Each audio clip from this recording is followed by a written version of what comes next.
Oh, I So see. it's supposed to be tutorial 2, but Yeah, you this missed is what you seven should be doing. tutorial. Okay? So today we will be covering, I think 5 questions from this one, which is on the image formation, which is like real image and virtual image and all that, with the thin lens equations. And then the second part we will do like 2 questions from interference. Okay? Okay. Right. So in fact, you should have actually gone through these questions by yourselves, and then I'm supposed to be doing them together with you, knowing that you have already done them. But how many of you actually have done these questions already? Yeah. Okay. Because No. within the given 1.5 hours, I don't think I can give you time to do it yourself right now. So I just have to go through the solutions with you. Okay. So let's look at. I'll give you like a quick pointers on how to solve these kind of questions if they appear in your exams or quizzes. Okay. A concave spherical mirror has a radius of curvature of 20 centimeters. So we'll just note down some of the important information. So it says concave mirror. Okay.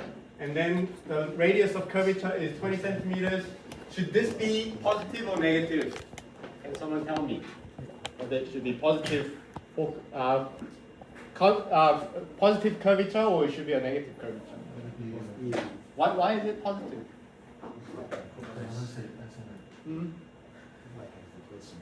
Yeah. So like when you have a mirror, you expect the light to travel and then you expect the light to bounce back. Okay. And then if you draw a concave mirror like that, like to have a curvature this way, you need to have a center of that curvature on that side. Okay? So if that center of the curvature is on the same side with where the light is expected to end up with, then you can say this is positive. This is how you can remove it. Okay? So this is going to be positive. Okay? So if R is positive 20, what is the focal length of this mirror? It should be half of that. Okay? So it should be F is plus 10 centimeters. Okay? So that's the information that we already know. Find the location of the image for the object distance. So object distance is where the object is located from the mirror. So we use P for that, and when P is A 40 centimeters, B 20 centimeters, and then C 10 centimeters. Okay. Which equation we need to use for this? Yeah. We use so-called thin lens equation, okay? Thin optics equation. Okay. So for this, you have this 1 over F is equal to 1 over P plus 1 over Q. F is the focal length, P is the object distance, Q is the first to make the Q to be the subject, and then it's just a round. Okay? So then you will end up having this. Now it's very easy. You just need to plug in the numbers. So can you plug in the numbers and then get me answer for A? What is the answer for A? Just multiply 10, positive 10 times 40, and then what is this? 40 minus 10 is 30. So that's something, right? What is it? Take out your calculator. It's 13.3, right? So your image distance Q is going to be 13.3 centimeters. Okay? It is going to be positive 13.3. Whatever. Okay? Then what's the question? For each case, state whether the image is real or virtual. So how do we know whether image is real or virtual? Yeah. So if image distance is positive, that is real image. If image distance is negative, that's a virtual image. What's actually the difference between real and virtual image? Physically. The difference is, real image is, the image is actually there. So if you put on a screen at that point, you'll actually see that image on the screen. Okay? Virtual image is like, image appears to be there, it's not actually there. Okay? So if I put on a screen there at the virtual image distance, I will not actually see the image forming on the screen, but it's just from my eye, it appears to be there. It shows up there. Okay. So this is virtual. This is real because it is positive. And then is it upright and then inverted? Find the magnification. How do we kind? Do you know how to draw this diagram? Do you know how to draw this ray diagram? So what you need to do is you need to first draw in the mirror or lens that you need to draw, and then you need to draw in the focal length. Okay. Okay. This is the radius of curvature. So this is the focal length because focal length is going to be half of that. So you draw the focal length here. If this is going to be a concave mirror, so then this is a positive focal length. Then you draw it here on the same side as where the light is originating from. Okay. And then you need to draw a line that is from your object. You need to draw a line that is parallel to the optical axis. So what you have in the horizontal direction is the optical axis. You draw a straight line through it, and then when it hits the mirror, you need to draw a line that goes from that point to the focal point. Okay? That's one ray that you draw. The second ray, you start from the same point, but you go to the middle of the mirror, which crosses the optical axis. Okay? And then that reflected light through the law of reflection, that should have exactly the same angle there and then there. Okay? So you draw that second line, and then where these two lines meet, that's where the image is forming. Okay, that's where the image is forming. So then this is where that image is forming, and then you can see that this image is smaller than the original object, and that actually matches up with our calculation as well.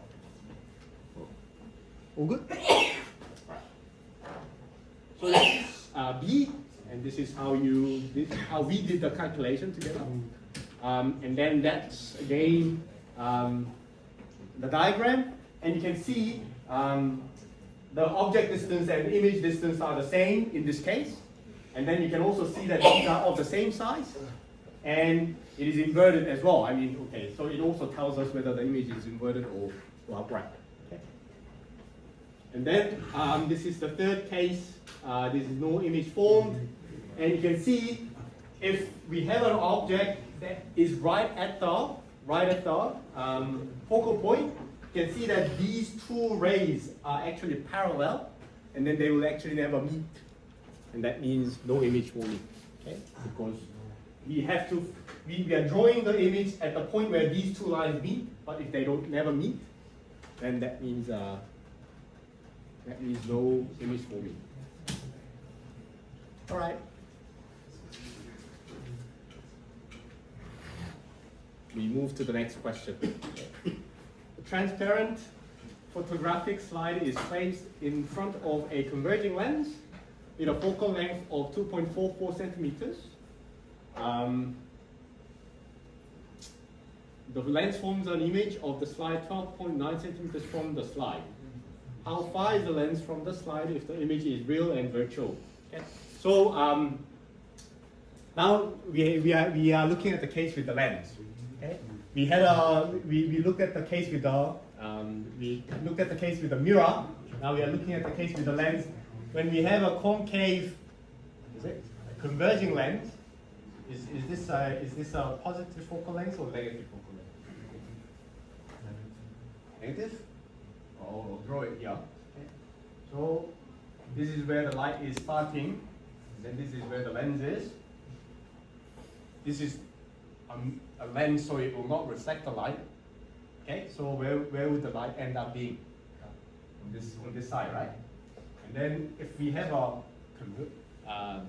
converging lens, where does the light focus to? This side or that side? This side, right?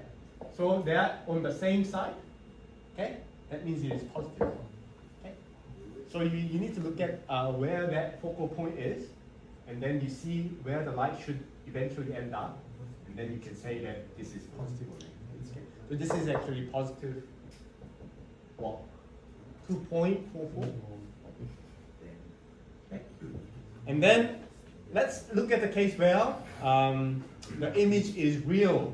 Image is real means what? Q is positive, right? Q is positive. positive. And that means where is image formed here or there? That side, right? That side is the positive side for lens. Okay. So Q is going to be here. So let's say I draw my image here somewhere, and then my object is here. And then the separation between the object and image is 12.9 centimeters. Okay. So I've drawn this. Now let's look at what does that mean? That means P plus Q, where P and Q are both positive, is going to be 12.9 centimeters, right? So I made this formula. So now let's look at that, what is this thin lens equation? 1 over F is equal to 1 over P plus 1 over Q. So we know what 1 over F is. It was 2.44. Okay? And then what is P? I don't know. But I know Q is what? 12.9 minus P. Right? I can rearrange that. And then I have 12.9 minus P, like that. Now I have one equation and one unknown variable. Does that mean I can solve this? Yes. Yes. So let's solve this. How do I do this? I think I first need to make a common denominator with this, right? So I multiply these two, then I get what? Minus P squared plus 12.9P. Okay? I did that. Okay? And then in order to make this common denominator, this goes up here and that goes up there, right? So then this becomes 12.9 minus P plus P. So what's minus P plus P? 0. That's 0, so I just have 12.9 there, is it? Right? And then I have still 1.244. Okay? So how do I make this, rearrange this? I can do, can you see down here or should I? No, it's not. No, it's okay. Yeah. So I'll do minus P squared plus 12.9P. And then I want to move also that up here as well, and then that goes there. Okay, is equal to 12.9 times 2.44. Okay? And then I can make my final equation that looks something like, put this on the other side. If I do this calculation, what's the number? I have it here.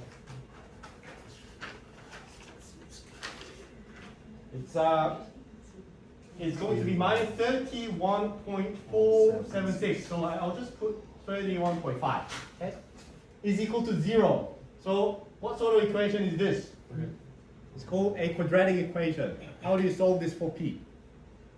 You have a formula, right? Oh. Yeah, you can put it in the calculator. So what's the formula? I'll use this. So P is equal to minus B plus minus B squared minus 4AC divided by 2A.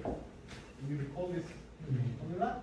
And then A is the one that is in front of the P squared, which is what? So P in A in this case is minus 1, and B is what?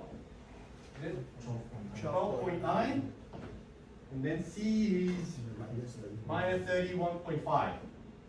Okay? You substitute, and then you get how many P's? You get 2 P's, right? So can someone run the calculator? 9.63. Okay? And then what? Another one, 3 point. Does that actually solve quadratic equation? Quite convenient. So are these all acceptable or not? Yeah, they're both acceptable. So if you do 9.63, actually you get a different Q. Once you know P, you can also calculate Q as well, because Q is what? Q is P 12.9 minus P, right? So you can easily calculate Q, and you can see that if you add these two together, it will actually be 12.9. So that means if P is 9.63, Q is going to be 3.27. If P is 3.27, Q is going to be 9.63. And they they all match up with the real limit, right? They're all real limits because Q is positive. So that was case for the real limit. Any questions after this? Sorry about the speed, but I have to finish this with you. Yeah. Then let's go to let's go to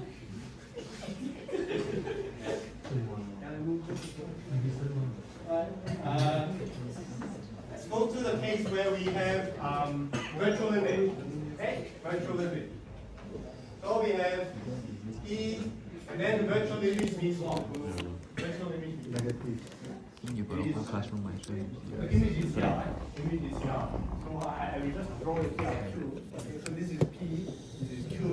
Okay. So what does that mean?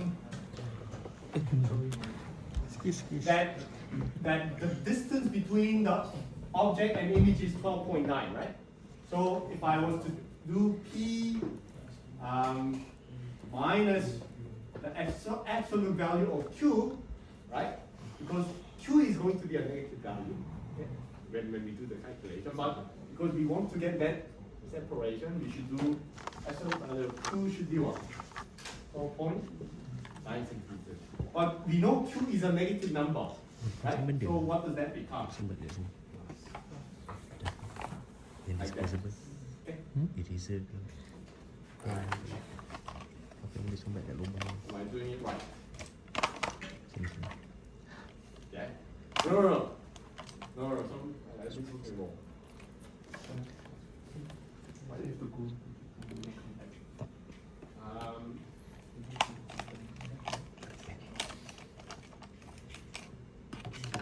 Because this is same as earlier case, right? The same as the earlier case.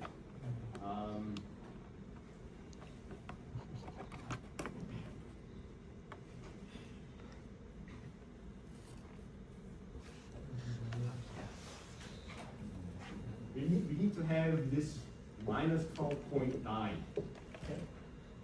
And I need to figure out why.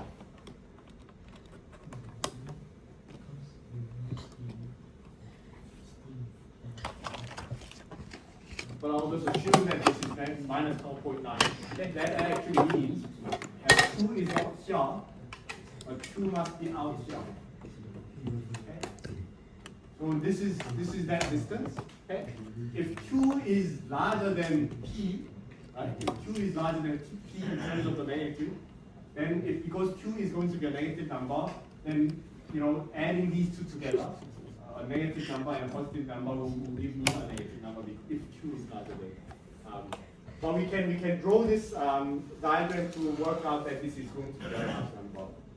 Q is going to be larger than P. Okay?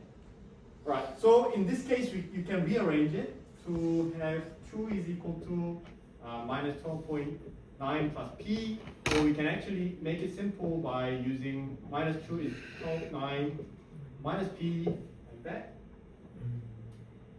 No, this is plus. Yeah. No, this is minus. This is plus, right? Yeah, on top is minus. Yeah. Okay, and then we have 1 over f is equal to 1 over p minus 1 over plus 1 over q.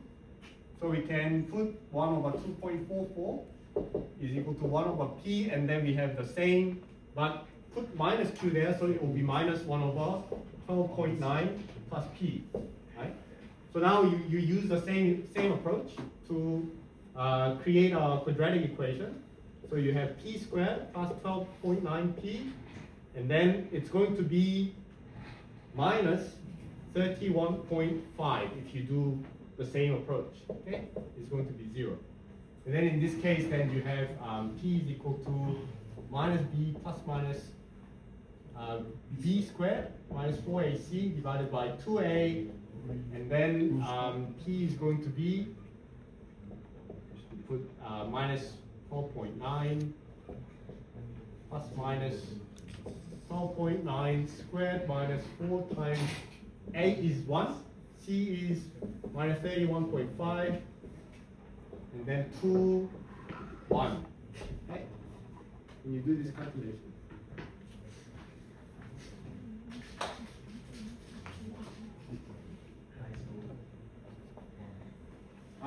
How many answers do you should expect? 2.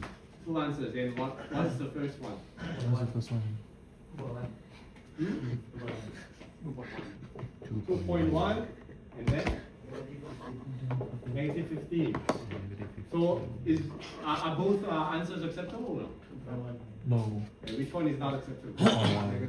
Because you cannot have Negative. a virtual object. Okay? You Only cannot have a positive. virtual object. You can have a virtual object in a multi-lens system, but in a single lens system, your object should be real. Alright, so that's how you do it. Let's look at the slide.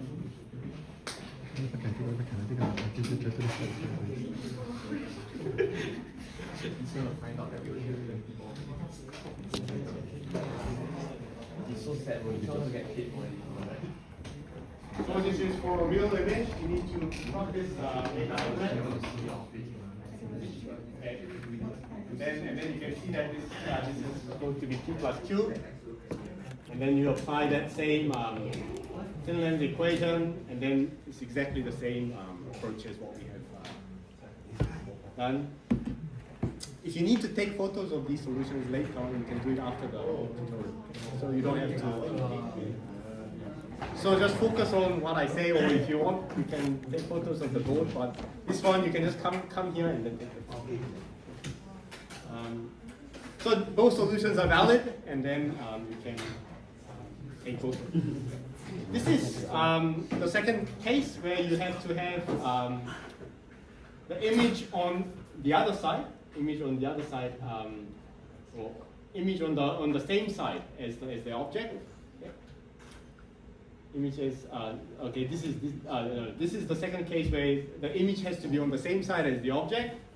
So this is where we say this difference between the object and then the image is 12.9 centimeters. And then you can apply the same approach, and then you get the solution like that. Okay. So this is how image appears afterwards. I think, is it asked? Okay, it just asks for where the image is. Okay, so I think we move to the third question. So two converging lenses, lens 1 and lens 2, are separated by 50 centimeters. So so now we have two optic systems. So until now we've been solving one optic system, which should be rather simple. But now we have two systems, two optic systems, are separated by 50 centimeters and have focal lengths. F1 is 10 centimeters and F2 20 centimeters. These are both converging lenses, so they should have the focal lengths, both of them should be positive. Okay, so these 10 and 20, they are both positive 10 and 20 centimeters. Okay. As illustrated in figure 2, an object is placed to the left of F1, F1. The final image formed by the two lenses is located at 25 centimeters to the right of lens 1. Okay. Determine the position of object with respect to lens 1. So, in a system when you have two optics, you need to solve them separately. Okay? So you go through the first optic, and then you get that image, and then that image becomes the object of the second system. Okay? So the outcome of the first system becomes the input of the second system. And then you eventually get the output of the second system. Okay? That's the final image. So, I'm going to use that one there. So let's look at, the question says, the final image formed by the two lenses is located 25 centimeters to the right of the lens. So it is located here. That means what is the image distance after the second system? What is the image distance after? 50. Image, this is the second system. Image is formed here. Is this a virtual image or real image? Virtual. It's a virtual image because it forms to the left of lens 2, right? So that, and then that distance is 25 centimeters because that's 25, that's 50, so it should be 25, okay? So Q2 is minus 25 centimeters, okay? What else do we know? F2 is 20 centimeters, and this is plus because this is a converging lens. Okay? So what is going to be P2? You should know what P2 is. What is it? Okay? How do we get it? We have that equation. 1 So how do I get P? So P2 is going to be F2 Q2 divided by Q2 minus F2. Is that correct? Yes. Yeah. So what is it? So what is it? Calculate. You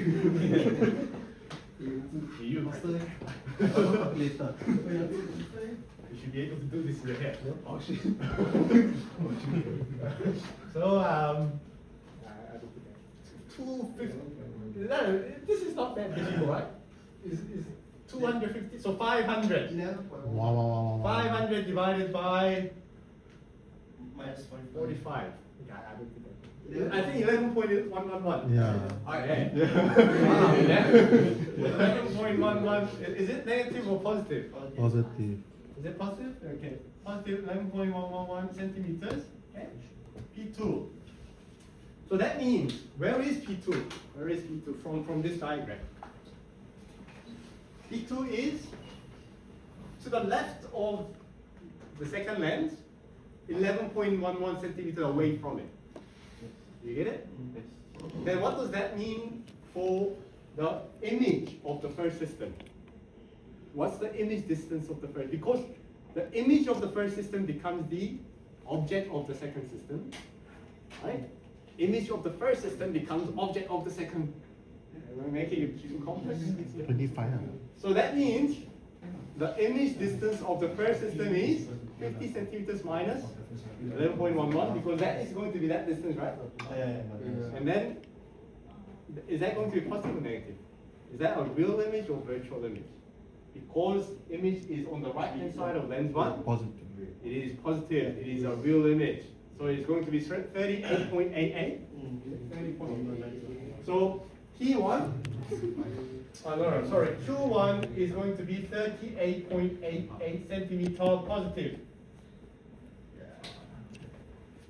Did you understand? If you didn't understand, you ask your name. Hey, see outside, I tell you. F1. What is F1? 10 centimeters, is it? 10 centimeters. So I think I can calculate P1. P1 is F1, Q1. I'm just copying that equation down here. Q1 minus F1, right? And then you do the calculation. Now the number is too complex to read in my head. What is it? I think I have my answer here.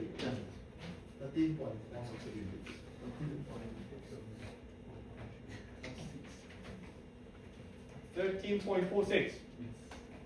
Is it positive or negative? So where is the object? Is 13.46 to the left of lens 1. Is that good? So describe the final image in terms of its magnification and orientation. So you need to calculate the magnification of the total system. It's going to be M1 times M2 times M3 times, depending on how many systems we have. How many systems do we have? Two systems, right? So we just need to do this M1 times M2. So what is M1? Minus Q1 times P1.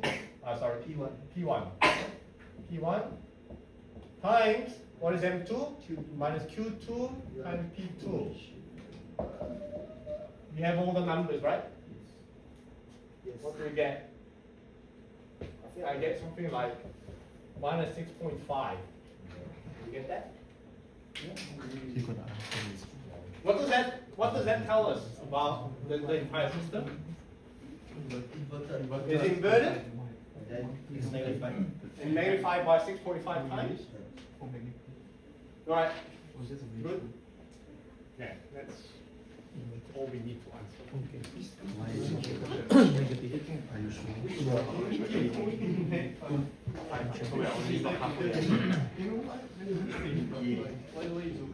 I don't enjoy. I want to spend more time with you. So, and this is the full solution. I heard something. Oh shit. You want Okay, so this is another example of two optic system, but this time you don't just have lenses, but we have mixture of lens and mirrors. Okay? And then this is going to be a little bit more interesting. So an object is located in between a lens and a concave mirror, as shown in figure 4. This is figure 4. The object is located at 15 centimeters to the left of the mirror, whose radius of curvature is 25 centimeters. So what is the focal length of this mirror? It's 12.5. Is that positive or negative? It's going to be positive because the concave mirror. Okay. The mirror and the lens are separated by this separation is 50 centimeters. Then lens has a focal length of minus. Lens is diverging lens, so it has a focal length of 10 centimeters. Why is it minus 10? Because if it's a diverging lens, then this is my diverging lens. The ray comes in, and then it's going to be diverging like that, right? So, what does that say about the focal length? Focal point. Focal point is going to be this side because in order to diverge, it has to diverge away from that focal point there, which is on the same side as where the light originated from, and it is on the opposite side from where you expect the light to end up being, and that means it has to be negative. Okay? And this is how we can look at it. All right. So this one, mirror and the lenses are separated. F is minus 10 centimeters. Assume that the object is imaged by the. So you have to read this very carefully. It says assume that the object is imaged by the mirror first. So it is imaged by the mirror first, and then the reflected light or whatever the image that is formed from the mirror is going to act as an object for the next system, which is the lens. Okay. So imaged by the mirror first, and then subsequently by the lens. Okay, so that determines what is the first system and what is the second system. Determine the final image location with respect to the lens, its magnification and orientation. Is it virtual or real? Okay, so it's all the same question. Okay, so in this case, let's solve the first system first, which is the mirror. Okay, so what is the object distance? P1. Is it 15 centimeters? Because it is 15 centimeters to the left of the mirror. Okay? It should be positive because it's a real object. What is F1? I think we did already say that. 12.5 centimeters. This should be positive because it's a concave mirror. It's okay. What is Q1? Q1 is going to be P1 F1 minus over P1 minus F1. I know, opposite. That's the result of rearranging that thin lens equation. What is Q1? Anyone running calculators?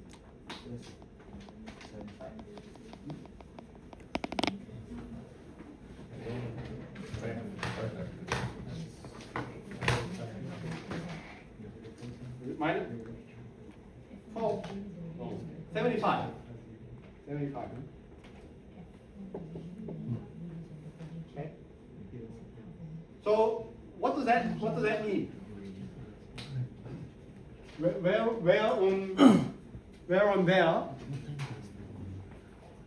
on this diagram, where is that image? That actually image is behind here. Behind here. So what does that tell us about the object distance for the second system? Because once it is reflected, we expect the light to travel this way, right? We expect the light to travel this way after the reflection from the mirror. So that naturally should be the object distance. Object should be placed here, but instead we have an object placed there. That means it's a virtual object. So this is a case where you can have a virtual object is if it's an outcome of an earlier system. Okay? But when you originate from the object, that can never be a virtual object. It has to be a real object. Okay? But in this case, it is possible to have a virtual object because the outcome of the first system gives you an object on the other side. So 75 centimeters is the image distance. That means object distance for the second system is minus 25 centimeters because you have to subtract that 50. Okay? So P2 now is minus 25 centimeters. F2 is what? Is a minus 10. So Q2 is P2 F2 P2 F2.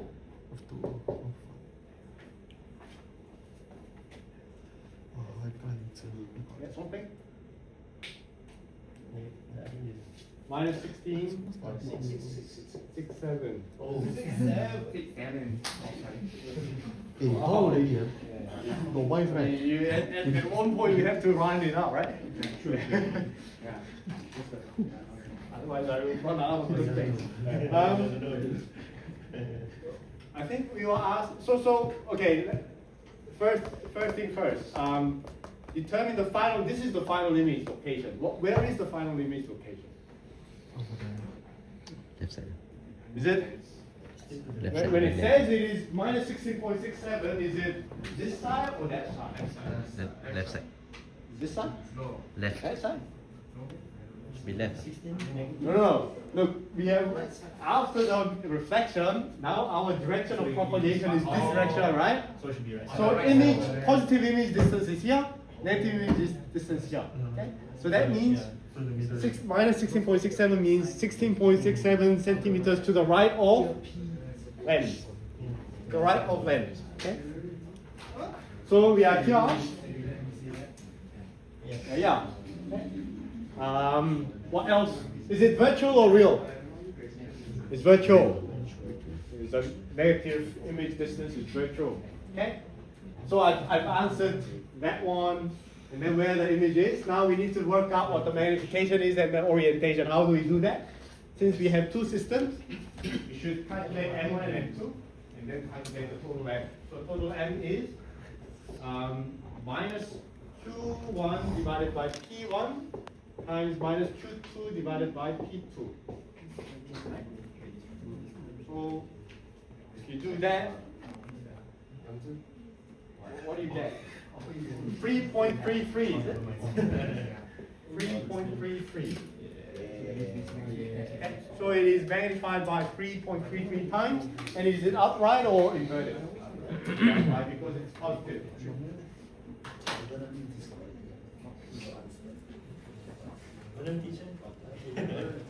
Study group. Maybe you can have a 3-minute break. In the meantime, if you want to finish this, Okay, go.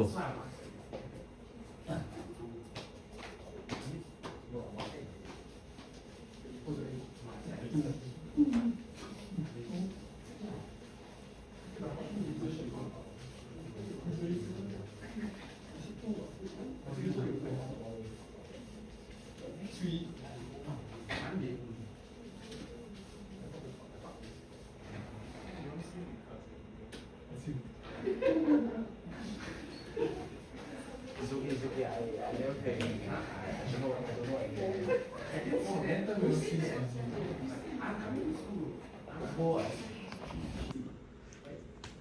Well, we we have to place our image at 60 centimeters. Anything that is closer, we cannot focus it properly. Okay? So our image distance must be 60 centimeters.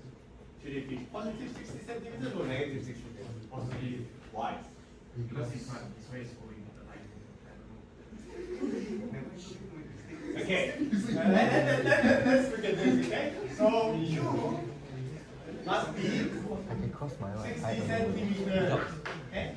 60 centimeters somehow, okay? But should it be positive or negative? Should be negative, why?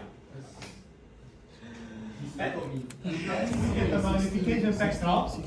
Okay, let's look at the multiplication factor. It says it is minus Q over P. We know object is always going to be positive. If Q is also positive, what does that say?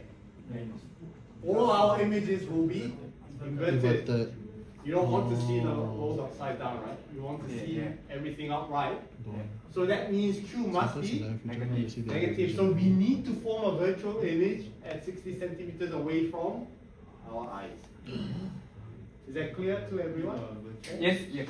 Okay, good. So P is what in this case? To see object clearly at a distance 25. So object is 25 centimeters. Okay. So what is that? 60 over 25. P, Q, P plus Q. Oh, salah. Okay. So what is that? You do the calculation.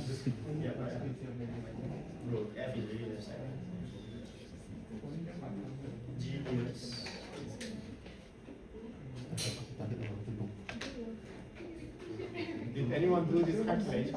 I don't have my answer sheet with me, so. She's doing. Negative 25 over what? Apa dia korang? 40 something centimeters. 42.85. Mental calculation. That's a lie. Then you don't trust me, sia. 42.85714.286. 42.86. Close to 2.9. Or use 42.9. Lama ni korang video ni. Okay. So this is the focal length. It says find the diopters of the. How do we convert it to diopters? It's called the optical power is diopters. Is you convert F to meters. Okay, so F in meters. It's going to be 0.429 meter, right? And then you take inverse of that in meters. So it's going to be 0.429. And what is that? It turns out to be 2.331, something like that. So this is the lens power. Diopters. So 2.33. So if exam question asks you to calculate diopters of the lens, then you convert it to meters, and then you take the inverse of that, and just put diopters.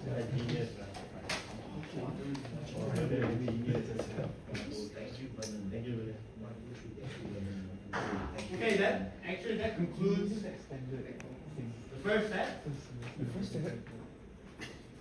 And then there is another one. So we will do 2 more questions on this one, and then that will be it. Today.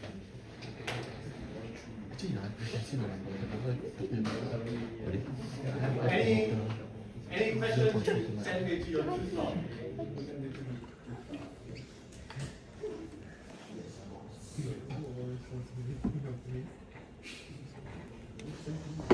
So this question is about this entire tutorial is about interference of rays with two waves. Okay? What is interference? Interference is combining of 2 waves, right? 2 waves. So there are 2 possible scenarios of combining waves. First is constructive interference.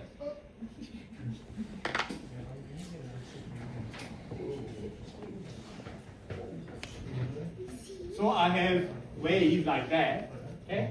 And then I have another wave that is coming in. And then if they are in phase, what does it mean by in phase?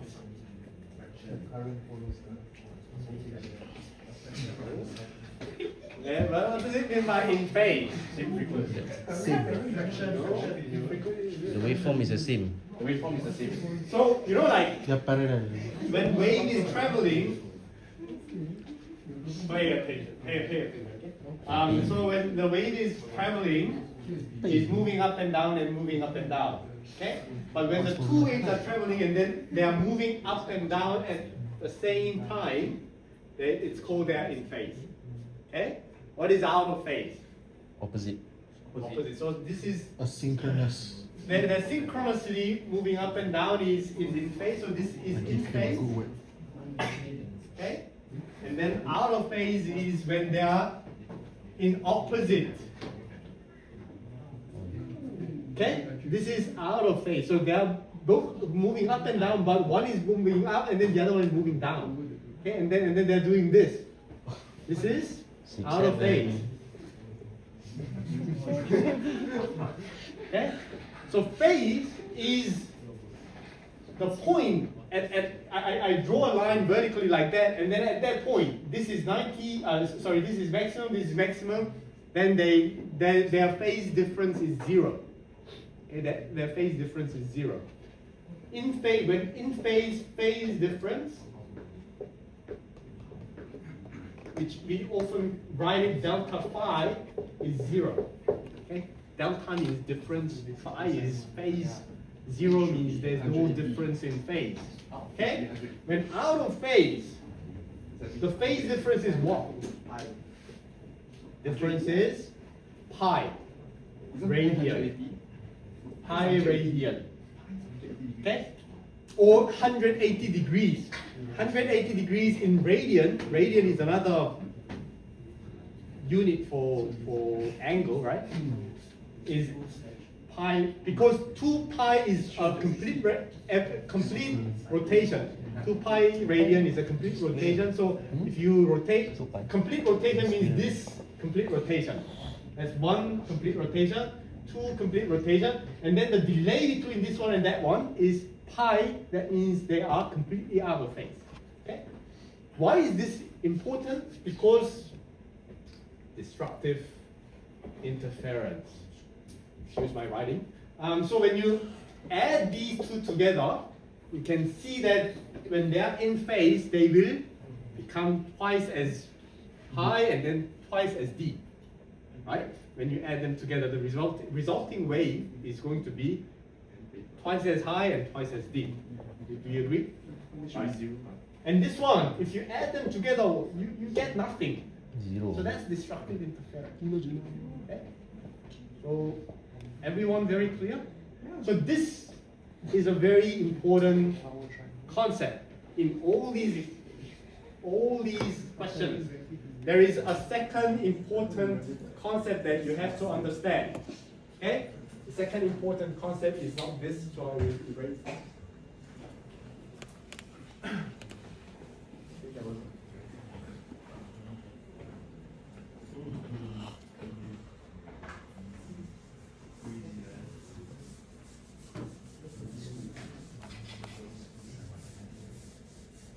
How you doing there?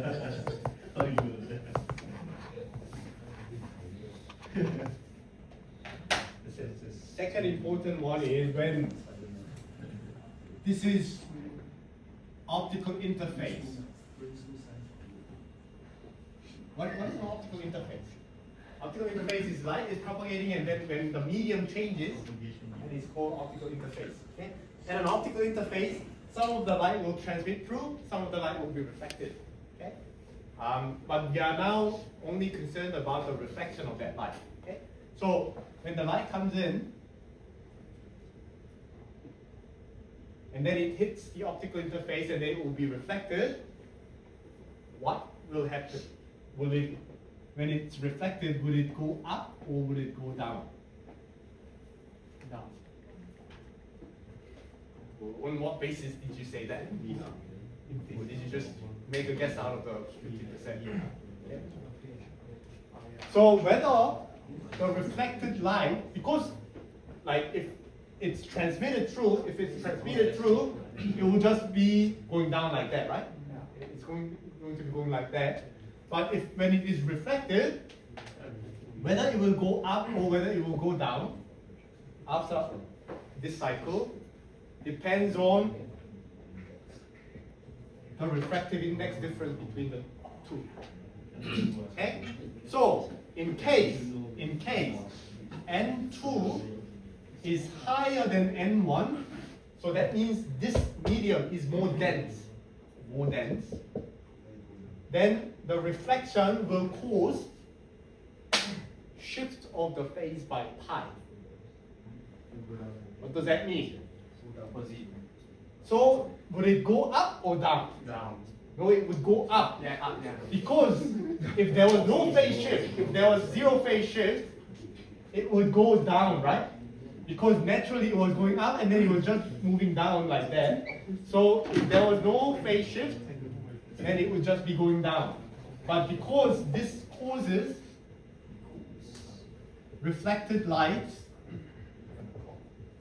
reflected wave to have pi phase shift. That means it will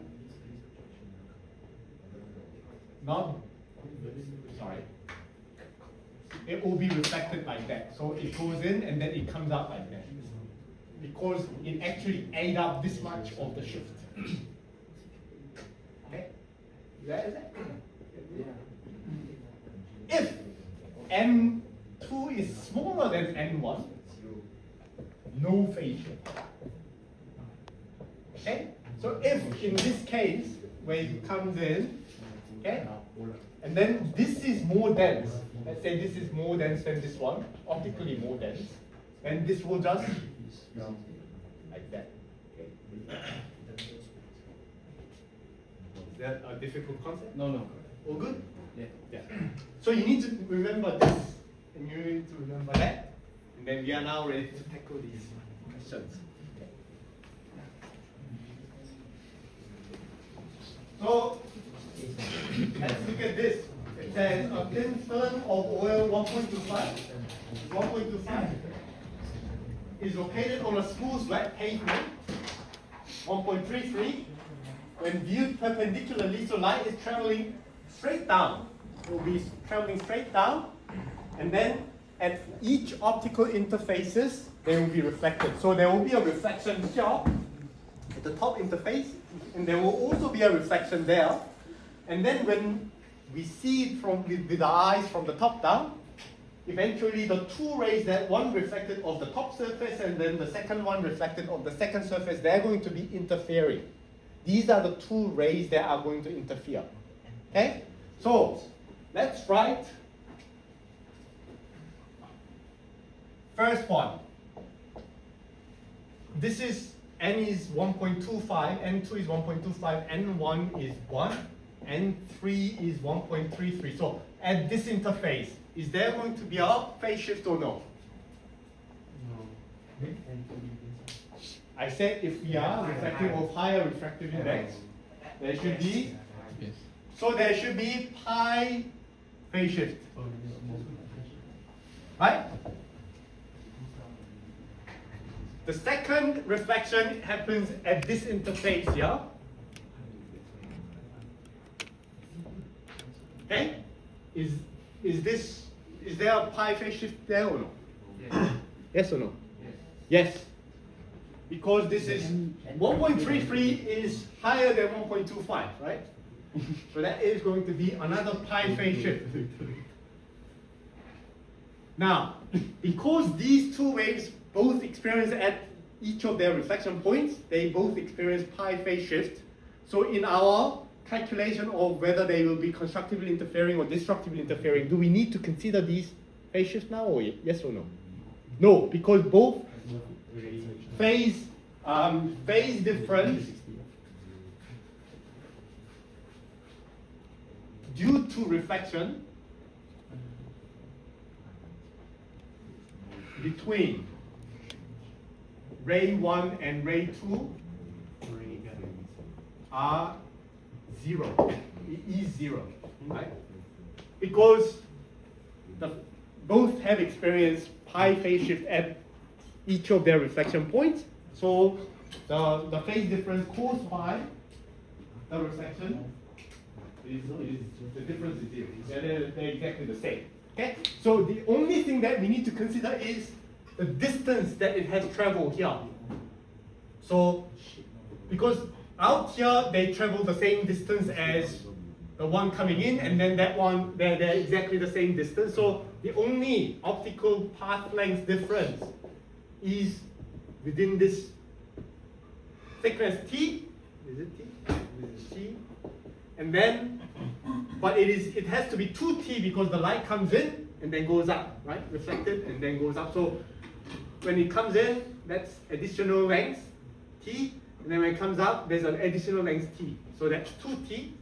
But because it has a refractive index of N2, you need to, when you calculate the optical path length difference, you need to multiply the physical path length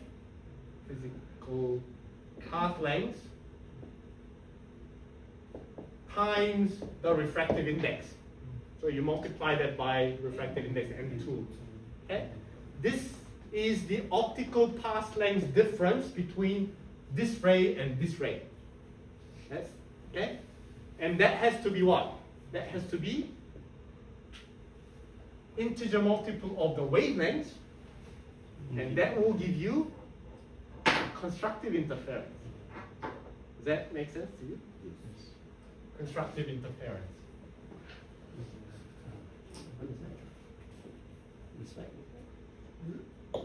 Okay? This will give you constructive interference because if the optical path length difference is integer multiple of what I'm trying to say here is, let's say ray 1 is the one that reflected on the top surface. Ray 1 is the one that reflected on the top surface, and then it traveled about that. And then ray 2 is the one that reflected off the second surface, the bottom surface. So it must have traveled longer distance, right? But if it traveled a longer distance, but it actually ends up at the same point as that, then they will be still interfering constructively. They will still be in phase. Although it has bounced up and down 1 or 2 more times, it will still be, eventually when they meet back at my eye, they will be bouncing back and forth, up and down with the same in phase, right? So that means if this difference, which is the optical path length difference, is integer multiple of the wavelengths, wavelengths is one revolution, then that is going to interfere constructively. However, if it is not one wavelength, but if it was half wavelength, then now these two waves are completely out of phase, and then they will be interfering destructively. So to write a destructive interference equation, it's going to be 2Tn times n plus 0.5 lambda. This is going to be the destructive interference. Right?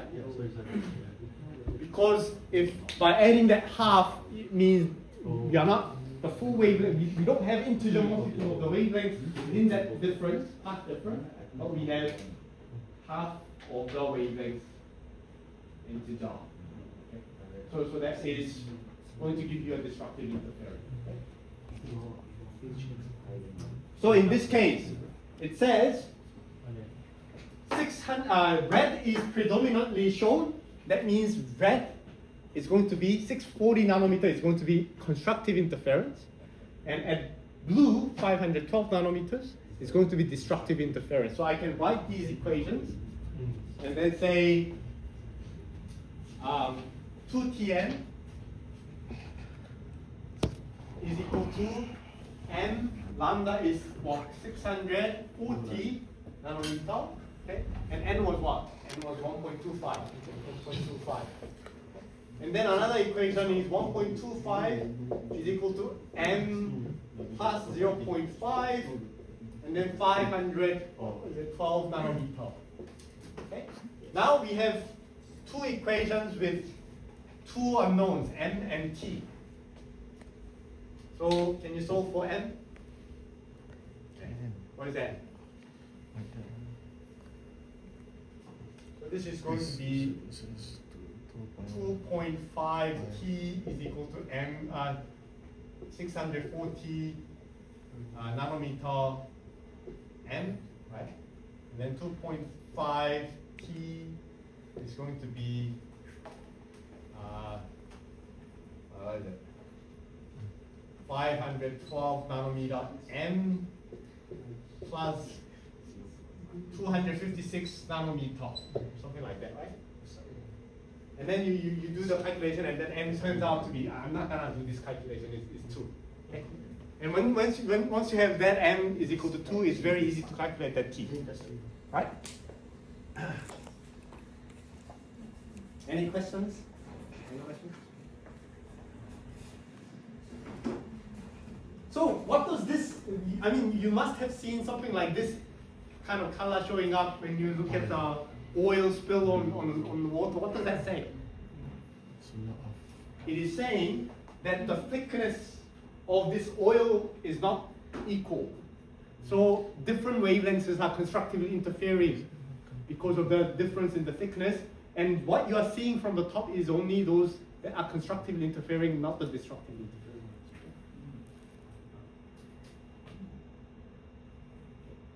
Any questions? So this pi is what? This means like at the reflection, pi phase shift, and then another pi phase shift there. So the difference in the pi, difference in the phase due to the reflection is 0. Is 0.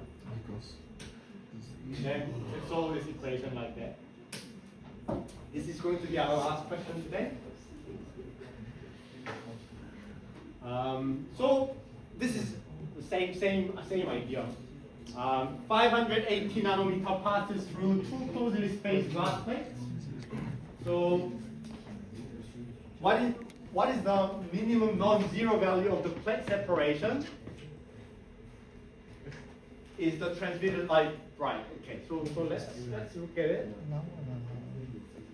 Okay, so this is the light can pass just right through, and then it can reflect. Of course, it can reflect there, and every interface you can have a reflection. But for your convenience, it shows you exactly where all the reflections happen in the diagram. So where does it happen? The light goes, and then it gets reflected here. Okay, and then another reflection there, and then it passes through. So these two are the waves that will be interfering. So when you see this kind of question, you need to work out which two rays are interfering. Which two rays are interfering. Like earlier, we were looking at the one that is reflected on the top and then reflected on the bottom, right? Now here we are looking at the. So the one that goes right through, is there going to be any phase shift due to reflection? I mean, is there any reflection? There's no reflection. So this is going to experience zero shift due to reflection. Okay? How about this ray 2? How many reflections do we have? We have one here and there. Is there going to be a phase shift at that point? Yes or no? Yes, because air is refractive index 1, glass is higher than 1, whatever. Okay? And then there's going to be a pi phase shift here. How about at this point? Is there going to be? Yes, because another from air to glass, so there's going to be pi. So in total, how much we have? 2 pi shifts due to reflection. What is, yes, so what is 2 pi is a complete revolution, right? So that means it is again 0. So the total phase shift,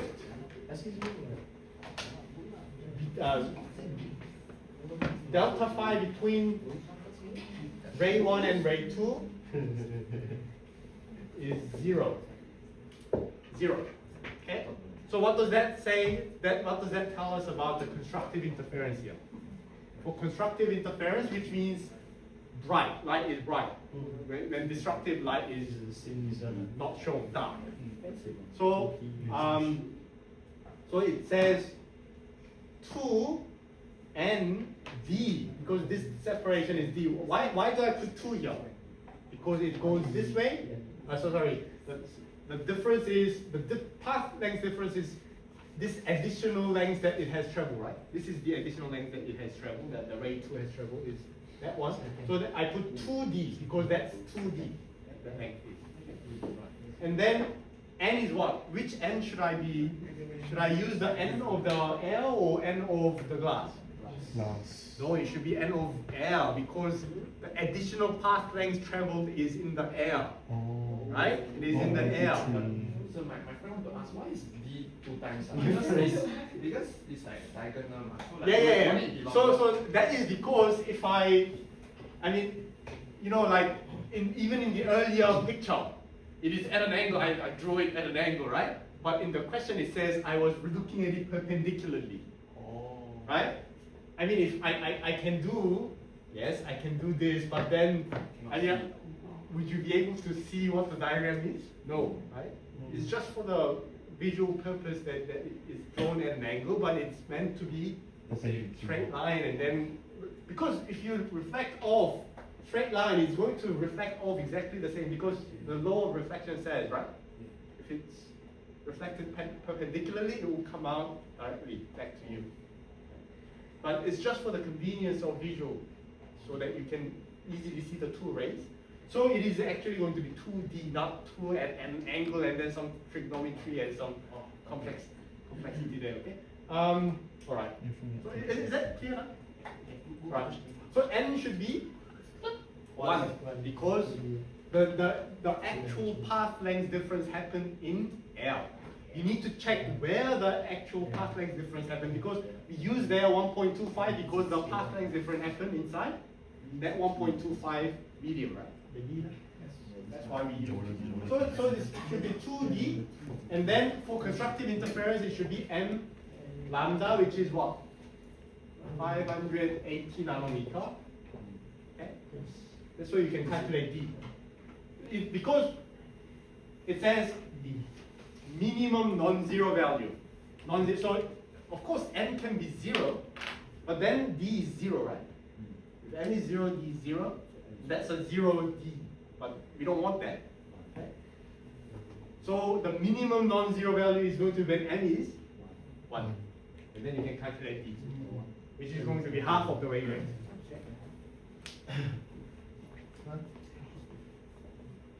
So I think we are done for today. Thank you very much. The minimum the answer is 1. Somewhere explanation is something. It's a valid question.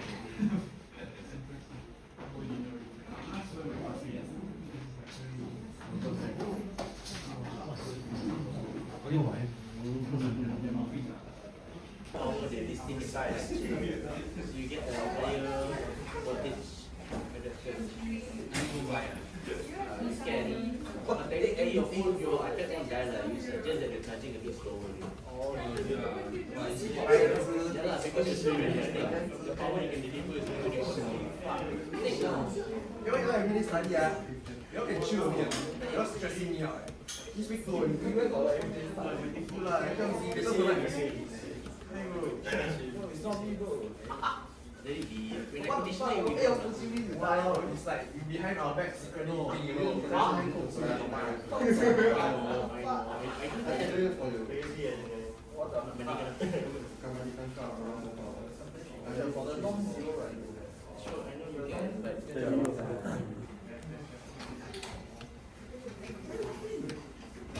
It's a valid question.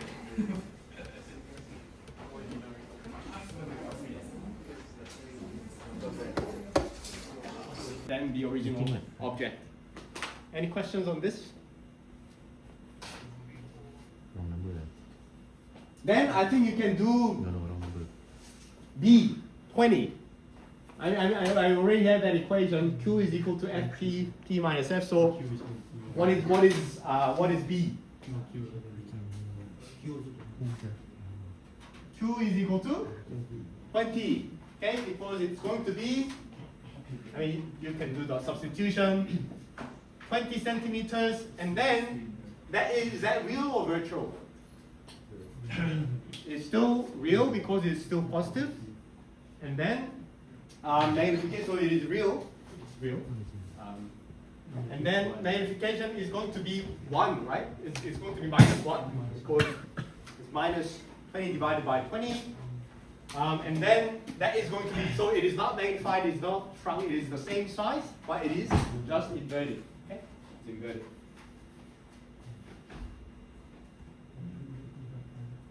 Okay. What about the last one, C? What do you get?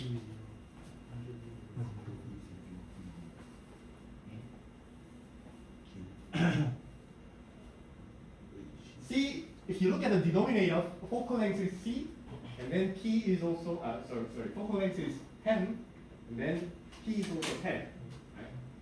So that means I'm going to have a denominator that is 0. So what does that mean? So image distance is going to be infinity. It's going to be infinity. That means image will never fold. It will never fold. So you don't get any image if you have the same object distance to the focal distance in this case. Okay? Right, so that's what it means. Infinity means the image never forms, and then you cannot calculate magnification factor, and when you cannot talk about whether it's real or virtual because you don't have any image. Okay? Any questions on this? So I spent, I think, 10 minutes on this.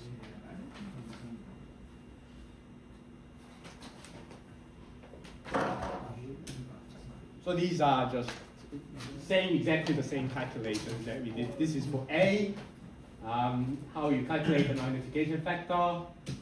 And then you can say this is real because this is positive. It is inverted because the magnification factor is negative. And then the magnification factor is 0.33. So that means it has reduced by 1/3. Okay? Do you know how to draw this diagram? Do you know how to draw this ray diagram? So what you need to do is you need to first draw in the mirror or lens that you need to draw, and then you need to draw in the focal length. Okay? Okay, this is the radius of curvature, so this is the focal length because focal length is going to be half of that. So you draw the focal length here. If this is going to be a concave mirror, so then this is a positive focal length, then you draw it here on the same side as where the light is originating from. Okay? And then you need to draw a line that is, from your object, you need to draw a line that is parallel to the optical axis. So what you have in the horizontal direction is the optical axis. You draw a straight line through it, and then when it hits the mirror, you need to draw a line that goes from that point to the focal point. Okay? That's one ray that you draw. The second ray, you start from the same point, but you go to the middle of the mirror, which crosses the optical axis. Okay? And then that reflected light through the law of reflection, that should have exactly the same angle there and then there. Okay? So you draw that second line, and then where these two lines meet, that's where the image is forming. Okay, that's where the image is forming. So then this is where that image is forming, and then you can see that this image is smaller than the original object, and that actually matches up with our calculation as well. All good? So that's B, and this is how we did the calculation together. And then that's again the diagram, and you can see the object distance and image distance are the same in this case. And then you can also see that these are of the same size, and it is inverted as well. I mean, okay, so it also tells us whether the image is inverted or upright. Okay. And then this is the third case. This is no image formed, and you can see if we have an object that is right at the focal point, you can see that these two rays are actually parallel, and then they will actually never meet, and that means no image forming, okay? Because we have to, we are drawing the image at the point where these two lines meet, but if they don't never meet, then that means no image forming. All right. We move to the next question. The transparent photographic slide is placed in front of a converging lens with a focal length of 2.44 centimeters. The lens forms an image of the slide 12.9 centimeters from the slide. How far is the lens from the slide if the image is real and virtual? Okay. So now we are looking at the case with the lens. Okay. We looked at the case with the mirror. Now we are looking at the case with the lens. When we have a concave, a converging lens, is this a positive focal length or negative focal length? Negative? I'll draw it here. Okay. So this is where the light is starting, and then this is where the lens is. This is a lens, so it will not reflect the light. Okay, so where would the light end up being? On this side, right? And then if we have a converging lens, where does the light focus to? This side or that side? This side, right? So they are on the same side. Okay, that means it is positive. Okay, so you need to look at where that focal point is, and then you see where the light should eventually end up, and then you can say that this is positive or negative. Okay. But this is actually positive. What? 2.44. Okay. And then let's look at the case where the image is real. Image is real means what? Q is positive, right? Q is positive. It's positive. And that means where is image formed so then? That side, right? That side is the positive side for lens. Okay.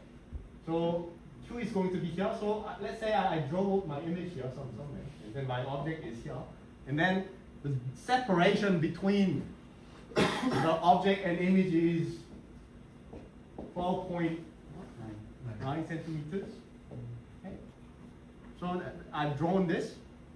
Now let's look at what does that mean? That means P plus Q, where P and Q are both positive, is going to be 12.9 centimeters, right? So I made this formula. So now let's look at that. What is this thin lens equation? 1 over F is equal to 1 over P plus 1 over Q. So we know what 1 over F is. It was 2.44. Okay? And then what is P? I don't know. But I know Q is what? 12.9 minus P. Right? Rearrange that. And then I have 12.9 minus P. Like that. Now I have one equation and one unknown variable. Does that mean I can solve this? Yes. Yes. So let's solve this. How do I do this? I think I first need to make a common denominator with this, right? So I multiply these two, then I get what? Minus P squared plus 12.9P. Okay? I did that. Okay? And then in order to make this common denominator, this goes up here and that goes up there, right? So then this becomes 12.9 minus P plus P. So what's minus P plus P? 0. So I just have 12.9 there, is it? Right? And then I have still 1.244. Okay? So how do I make this? Rearrange this. I can do. Can you see down here or should I? No, it's okay. Yeah. So I'll do minus P squared plus 12.9P. And then I want to move also that up here as well, and then that goes there. Okay, is equal to 12.9 times 2.44. Okay, and then I can make my final equation that looks something like. Put this on the other side. If I do this calculation, what's the number? I had it here. It's going to be minus 31.476. So I'll just put 31.5. Okay, is equal to 0. So what sort of equation is this? It's called a quadratic equation. How do you solve this for p? You have a formula, right? So you can put it in the calculator. So what's the formula? So p is equal to minus b plus minus. Right. This is the additional length that it has traveled. That the ray 2 has traveled is that one. So that I put 2d because that's 2d. The length is. And then n is what? Which n should I be? Should I use the n of the L or n of the glass? No, it should be n of L because the additional path length traveled is in the L. Right? It is in the L. So my friend want to ask, why is D 2 times R? Because it's like diagonal. So like Yeah. only belong- So that is because if I mean, you know, like even in the earlier picture, it is at an angle. I draw it at an angle, right? But in the question it says I was looking at it perpendicularly. Right? I mean, if I can do, yes, I can do this, but then, would you be able to see what the diagram is? No, right? It's just for the visual purpose.